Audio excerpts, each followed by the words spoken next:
Então, vamos lá agora a carta de Tiatira. Ao anjo da igreja de Tiatira escreve: essas coisas, diz o Filho de Deus, quem tem os olhos como chama de fogo e os pés semelhante ao bronze polido. Conheça as tuas obras, teu amor, tua fé, teu serviço, perseverança, as últimas obras, mais numerosas que as primeiras, tendo, porém, contra ti que toleras que esta mulher Jezabel, que a si mesmo se declara profetiza, não somente ensine, mas ainda seduza os meus servos a praticarem a prostituição e a comerem coisas sacrificadas aos ídolos. Dele tempo para que se arrependesse, ela todavia não quer. Eis que a prosto de cama, bem como de uma grande tribulação que com elas adultero, caso não se arrependo das obras que ela incita, matarei os seus filhos, e todas as igrejas conhecerão que eu sou aquele que sonda mentes e corações, e vos darei cada um segundo as suas obras. Digo, porém, a vós outros, os demais de Tiatira, tantos quantos não têm essa doutrina, e que não conheceram, como eles dizem, as coisas profundas de Satanás, outra carga não jogarei sobre vós. Então somente conservai o que tendes até que eu venha. Ao vencedor que guardar ao fim as minhas obras, eu lhe darei autoridade sobre as nações, e com cetro de ferro as regerá e as reduzirá a pedaços, como também eu recebi de meu Pai. Dar-lhe ainda a estrela da manhã. Quem tem ouvidos, ouça o que o Espírito diz às igrejas. Então vamos lá, Tiatira. Aqui ele fala das suas obras. Somos o que fazemos, nós não somos o que falamos. Nós somos o que fazemos, espiritualmente. Os cristãos fazem as obras dos cristãos. Seu amor, quando nos voltamos a Deus, recebemos o Espírito Santo no coração. Primeiro fruto, amor. Toda pessoa que quer relacionamento com Deus tem amor no coração. Primeiro pela sua família. Cônjuge, filhos, neto, bisneto, tem amor. Porque essa pessoa tem a presença de Deus com ela. Ela pode ser evangélica, mas não consegue falar nem com o neto, nem abraçar. Ela não tem experiência de salvação. Seu serviço. O serviço é o ministério. A igreja não tem como objetivo entreter, melhorar nossa imagem, mas servir a Deus. A igreja local não tem necessidade de entreter as pessoas. Não precisa criar um programa de entretenimento. Pode fazer atividades específicas de seminário, de retiro, para envolver o quê? O social entre os irmãos. Aí sua fé. A fé genuína produz boas obras. É como o mundo incrédulo vê Cristo nos cristãos. O mundo não conhece Jesus, porque ele é cego. Não vê Jesus, ele é cego. Ele vê Deus pela vida do crente ou cristão. Se a gente não mostrar Jesus, os que vivem em torno de nós vão perecer a morte eterna. Porque diz aqui, né, do testemunho, nós lemos, né? Das tuas obras, teu amor, a tua fé e teu serviço. Tem um versículo bom com Tiatira e 5 ruins contra ela. Então, bom é os 4 itens que nós falamos ali. Então, Tiatira, a 32 quilômetros de Pérgamo, atraía pessoas pela comunicação. Fundada por Seleuco I, né, general de Alexandre, pela localização impedia do leste pelas entradas de invasão inimiga, um posto militar avançado. Ela era uma cidade militar, que daí quando veio Roma, se juntaram a Roma pelas estradas de Roma, e ela ficou ali, se entrasse por ela, entrava o restante. Seus habitantes enfrentavam o perigo e lutavam sem depender de defesa natural, somente da coragem. Então era um povo mais ou menos tipo Esparta, era um povo de muita coragem na luta. A religiosidade refletia esse dever. Soldados macedônios, né, cunham moedas de seu herói montado em um cavalo. Então, no ano 133 a.C., passou a ter paz, se sujeitando a Roma, cunhando a própria moeda depois de 2 séculos sem ter sua moeda mais. Isso sugeriu no 3º século um comércio vigoroso. Então, como eles eram uma cidade armamentista e seguravam a bandidagem e a mentira e o extravio e a pilhagem, então ela cunhou a sua moeda com apoio romano na época. Aí eles começaram a comercializar, se transformar em comerciantes. Lídia era de lá. Ela vendia em Filipos, centenas de quilômetros de Tiatira, púrpura. Só que ela se utilizou de uma coisa, manufatura local extraída das raízes da planta garança, rival corante e mais barato do que o corante fenício, que era extraído de um molusco. Ela aproveitou a raiz de Tiatira, coloriu os tecidos, a fábrica de tecidos, ela coloriu e ficou uma das mulheres mais ricas. Foi a primeira convertida deste povo no trabalho de Paulo. Prosperidade. Judeus agricultores passaram a se importar com o comércio. Então, dentro de Tiatira tinha judeus, começaram a se importar com o comércio, tornando-se artigos de exportação de Tiatira, tecidos cingidos e armaduras de bronze. O metal existente em Tiatira é bronze. Por isso que ele fala aqui de Jesus, que tem os olhos como chama de fogo e os pés semelhantes ao bronze polido. Quer dizer, o direito de ir e vir. Então, numa linguagem geográfica, Deus fala literalmente com a igreja de Tiatira, numa linguagem que ela entenda. Numa linguagem apocalíptica, a revelação de Daniel, o bronze é o final do tempo dos homens na terra. Então, trabalhadores em bronze, eles tinham oleiros, padeiros, tintureiros, comerciantes, como os judeus, porque os judeus eram escravos, formavam suas guildas. Guildas é o nome da época, mas é como os sindicatos, que é um grupo de pessoas que luta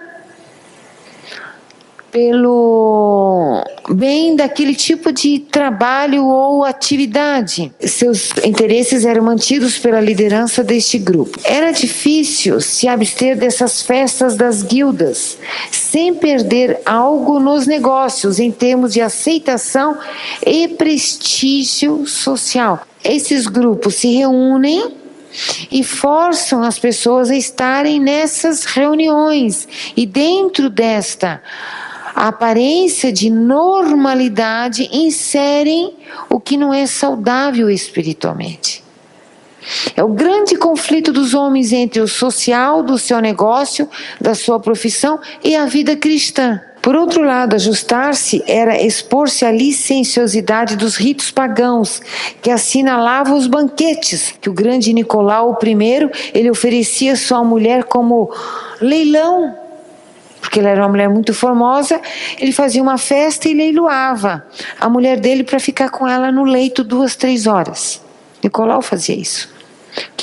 Ele foi daí que foi chamado Nicolaitas. Então é uma prostituição aberta, usando a malícia. Então os Nicolaitas eram liderados por uma habilidosa, na época da carta, mulher que não tem nome, mas foi chamada, que João a chamou de Jezabel. Por que Jezabel? Lá do Velho Testamento, casamento do rei Acabe com a filha do rei de Tiro, Jezabel. Jezabel era pagã e idólatra e fazia cultos a Baal. Ela tinha 450 profetas e, segundo a história judaica, ela copulava com esses profetas. Ela tinha orgias sexuais com eles. Os cultos eram orgias sexuais, entre eles, os profetas eram chamados de prostitutos cultuais, regado a muito vinho. E eles falavam isso em nome do Deus deles, e eles se justificavam que eles estavam certos. Esse casamento foi um compromisso com o intuito de fomentar o comércio entre Samaria e os fenícios. E Acabe quis esse casamento, segundo a história, para ter o comércio, quer dizer, é o desejo de crescer e se tornar como os outros grandes. Quando você começa a querer, e é bom que se queira crescer, mas tem que se olhar o que você vai envolver nisto. Ele envolveu a própria vida num casamento sendo um rei judeu. E ela matava quem ela queria, com certeza ela não tinha dó do próprio corpo. Apocalipse 2,18. Cristo com os pés reluzentes. Bronze era um dos produtos mais conhecidos em Tiatira. Carta de Tiatira, a mais longa, e reflete uma condição de total corrupção. Um versículo falando bem, 5 mal, mostrando o paganismo nas igrejas morais no tocante às questões sexuais. E a igreja que apoia esse tipo de trabalho, a igreja local, e que aceita as pessoas pela ganância, porque isso teria espiritualmente a ganância, e deixa entrar na sua igreja, entra esse hábito nas mentes. As pessoas perdem o fervor. É uma igreja que não tem leitura bíblica e não tem presença de Deus. A carta mostra que a igreja pode decair a um nível baixíssimo e ser chamada de igreja. Mostra o triunfo do paganismo. Tiatira tinha templos dedicados a vários deuses: Apolo, Tirimanius, Artemis e Sambate. Então era uma cidade idólatra. Então, o que acontece com essas pessoas? Quando elas são de maldade, como Balaão e Nicolaitas, não envolve interesse financeiro, o arrependimento pela leitura basta. Mas quando envolve o suor do rosto, o instinto de defesa, de sobrevivência, de ter o seu ganha-pão, a sua casa, seu carro, sua vida pessoal, e ela se envolve na chamada ganância, o arrependimento, ela não se arrepende. São pessoas que não têm arrependimento. Como é que é a solução? Eis que aprosto de cama, bem como em grande tribulação com elas que adulteram, matarei os seus cílios. É quando os seus cílios são flechados por problemas que elas entendem que erraram. É só com os anos. E todas as igrejas conhecerão que sou aquele que sonda, porque ele vai colocar os seus cílios num bom lugar, mas não vão viver este lugar por juízo divino, porque não foram criados para ser íntegros nas coisas de Deus. Quanto aos outros que não têm essa doutrina, como eles dizem, outra carga não julgarei sobre vós, tão somente conservai. Então eles serão feridos os seus cílios. A sua genealogia é ferida da presença de Deus. Ao vencedor que guardar até o fim as minhas obras, eu lhe darei autoridade sobre as nações. A pessoa que vencer este ser e for forte e vencer a ganância, ela consegue vencer todas as demais coisas e é liberta. As 4 cartas são cartas de relacionamento consigo mesmo e correção de pecado. As próximas 3 cartas é a vida ministerial entre Deus e a pessoa. As 4 primeiras são de cunho pessoal contigo mesmo. Aí ele diz: conserto vencerá, regerá, reduzirá a pedaço como se fossem objetos de barro. Quando você vence isso, você transforma, você conversa com pessoas, você tem autoridade, isso de forma calma, que o que você fala não tem mais argumento, ela vem com você com aqueles enfeites do mundo e você fala o óbvio, em coisas simples, onde você é tomado por Deus no teu trabalho, nas tuas coisas, e transforma em obra de barro todo aquele argumento dela. Assim como também eu recebi do meu pai, dali ainda a estrela da manhã. A estrela da manhã é o próprio Jesus na qualidade de Rei dos Reis, Senhor dos Senhores. Essa é a carta da igreja de Tiatira. Então foi escrita para uma igreja? Foi literal? Foi. Todas as cartas, toda a Bíblia tem o lado literal, geográfico e histórico que não podemos nos perder. Por isso que a explicação da Bíblia não pode ser tanta teologia e filosofia ao ponto de tirar a veracidade da história, porque ela foi escrita. E a nossa simplicidade está em entender por que foi escrita e para quê.